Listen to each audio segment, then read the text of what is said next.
There's something you should know about God.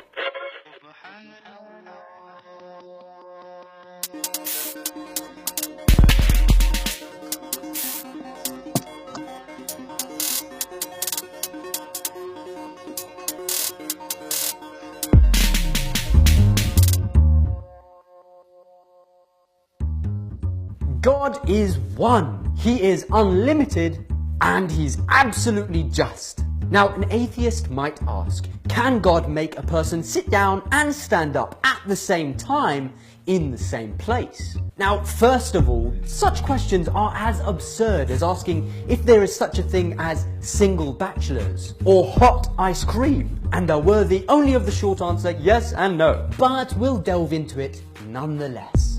God is unlimited. It is we who are limited and cannot understand His magnificence. He created this world and the rules that govern it. Time, space, light, darkness, and gravity all were created by Him. And He is the only one who can break those rules if He so wills it. If you were a video game designer, you would decide how gravity and space and time work in that created reality. Therefore, you as the designer have the ability to bend and manipulate those rules which you've created. We are players in a game created by God, and we cannot begin to understand the limitlessness of the designer. Or an atheist might ask, if God is so just, then why is the world full of so much corruption and disease and famine and poverty? You should ask them, if you were sitting in an exam hall and the test was a bit too difficult, would you say to the teacher, "This is an injustice! This test is too hard! I want an easier one!" In this world that has been created, we are the ones who are being tested, not God. The Holy Qur'an tells us, do you think that you will enter heaven without going through the trial? While Allah has not yet made evident those of you who strive in His cause.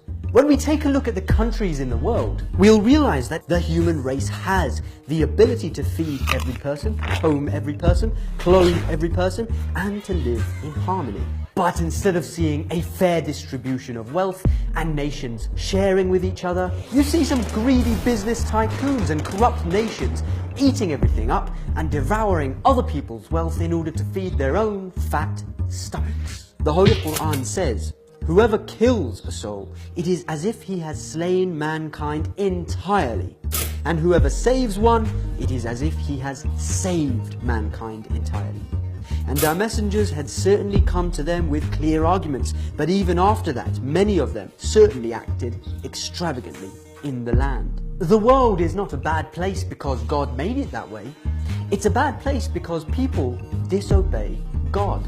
Then we made you successors in the land so that we may see how you act. Let's analyze the faith of an atheist. Scott. I am right with you. I did a bit of research into it. Atheism is basically the belief that there was nothing and nothing happened to the nothing, and then nothing magically exploded for no reason, creating everything, and then a bunch of everything magically rearranged itself for no reason whatsoever into self-replicating bits, which then became dinosaurs. Yeah, makes perfect sense. Such people have created a protective fortress around themselves in order to guard against the truth.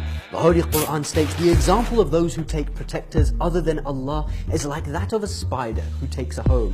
And indeed, the weakest of homes is the home of the spider, if they only knew. But those who do not believe have, as the Qur'an states, hearts with which they do not understand, and they have eyes with which they do not see.